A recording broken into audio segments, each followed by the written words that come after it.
K. Mishra, Chemistry, video for class 11th. Today I discussed about quantum number. Quantum number is a number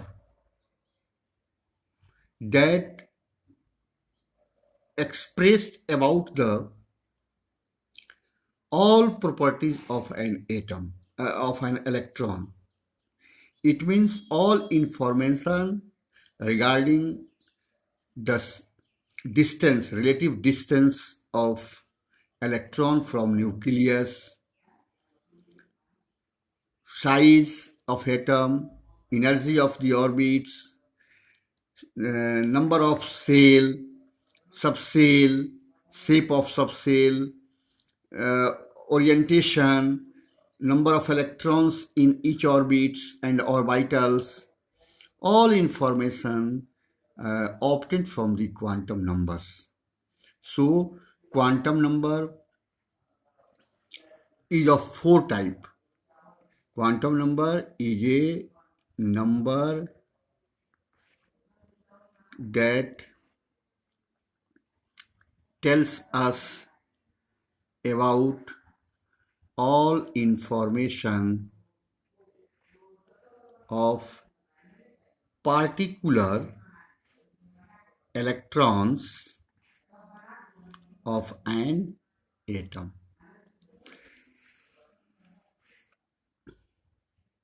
There are four type. कौन कौन चार है प्रकार? पहला है principal quantum number, दूसरा है एजीमुथल और हेल्पिंग क्वांटम नंबर, तीसरा है मैग्नेटिक क्वांटम नंबर और चौथा है स्पिन क्वांटम नंबर। अब एक एक करके हम इसको एक्सप्लेन करेंगे। पहला है principal quantum number, tells us about number of orbits. ये किस चीज के बारे में बताता है? नंबर ऑफ ऑर्बिट्स के बारे में। प्रिंसिपल क्वांटम नंबर को रिप्रेजेंटेड बाय एन, अर्थात एन का नंबर क्या होगा, एन के नंबर से हम लोग नंबर ऑफ ऑर्बिट्स को रिप्रेजेंट करेंगे, printed by N.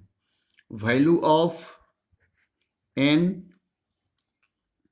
is not, value of n is not, value of n बराबर 1 2 3, ये n तक जा सकता है, लेकिन आज के दिन में इसकी संख्या 7 है। n can not be zero, negative, fractional, ये नहीं हो सकता है क्योंकि यह नंबर ऑफ ऑर्बिट को रिप्रेजेंट करता है। ठीक है। अब सपोज करो कि n का मान 1 2 3 है, इट मीन्स ये पहला ऑर्बिट, दूसरा ऑर्बिट, तीसरा ऑर्बिट, n का मान 1 2 3। अब यहां से देखो, यहां से R1 R2 R3 ये पढ़ा चुके हैं तुमको।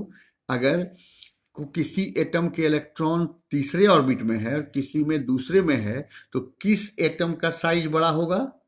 तीसरे वाले का, अर्थात n इंक्रीज करेगा तो साइज उसका इंक्रीज करेगा। n increases, size of atom also increases, अर्थात रेडियस बढ़ेगा, साइज ऑफ एटम या रेडियस ऑफ एटम, दोनों में कोई, ऑल्सो इंक्रीजेज।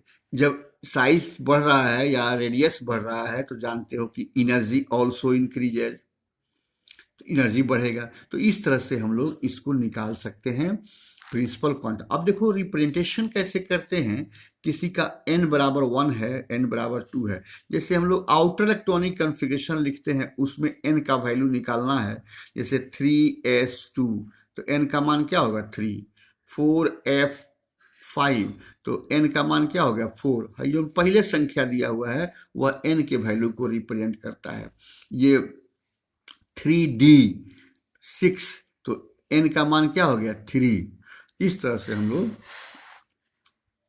2p4 या 5, तो n का मान क्या हो गया 2 हो गया। तो n का मान घटता बढ़ता रह रहा है, वो 1 से 7 तक हो सकता है। दूसरा है एजीमुथल क्वांटम नंबर, इसको हेल्पिंग क्वांटम नंबर भी कहते हैं।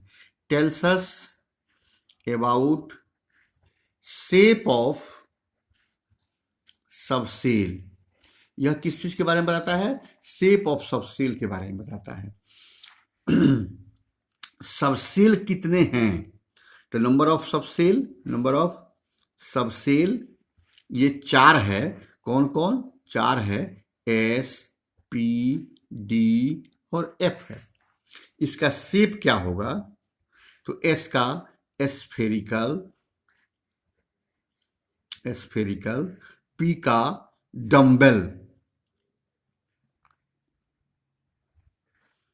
डम्बेल डमरू के आकार का, डी का डबल डम्बेल, दूगो डमरू, डम्बेल जो है दूगो एक ही नोडल प्लेन पर ज्वाइंट है, डबल डम्बेल।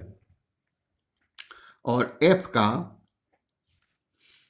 कंफ्यूज्ड है, कंफ्यूज है मतलब लोब्स की संख्या तो इसमें पता है, लेकिन देखो एक्स और वाई एक्सिस पर इसको निकालना मुश्किल है, कंफ्यूज शेप है इसका, कोई इसका शेप डिटरमाइन नहीं होता है, लेकिन एस पी और डी का शेप हमको पता है। इस ये शेप ऑफ सबसेल के बारे में बताया, ये हमने बता दिया सब शेप ऑफ सबसेल में। अब देखो इसमें जब हम लोग ओरिएंटेशन देखेंगे एक्स वाई जेड एक्सिस पर, तीसरा में है। अब इसमें ये बता रहा है, अब यहां देखिए एस के लिए principal quantum number represented by L, L value में बी 0, में बी 0, ये 0 हो सकता है। For different subshell L value varies, बदलते रहता है। टोटल एल वैल्यू बराबर होता है एन वैल्यू के, बट फ्रॉम 0 टू n-1। इसका क्या मतलब है भाई, एल का कुल मान जो होगा वह एन के मान का पर ही निर्भर करेगा। जैसे एन का मान 3 है तो एल का मान भी 3 को होगा, लेकिन वह 3 कौन कौन है, वैरीज करता है, कौन कौन 0, 1, 2, अर्थात 3 - 1 2 हो गया, 0 से n-1 तक होगा।